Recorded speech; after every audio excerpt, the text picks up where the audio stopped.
And now right here, I'm going to prove to you that 1 is equal to negative 1. Just watch. Now, I'm going to use my complex number iota, and I have it to be that iota is equals to square root of negative 1, right? Next. So the negative of this iota is just like saying multiply both sides by negative 1. So I have that the negative of iota is the same thing as saying negative square root of negative 1.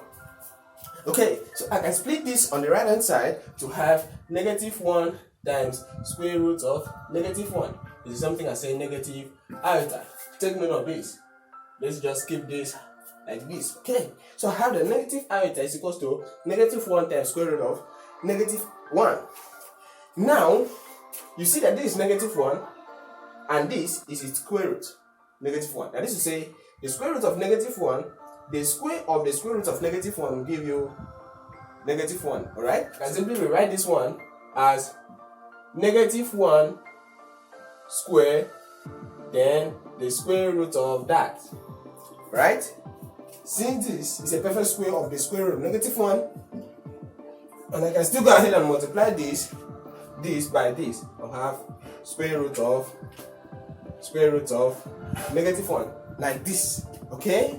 Now, I'm going to bring to you this algebra with an axiom that we have square root of b squared times square root of a.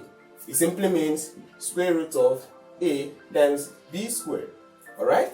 So I can go ahead and take this, since this is a square root and this is a square root, I just multiply those two numbers. So I'm going to have square root of, now this product of this and this, I'll have negative 1 squared times negative 1.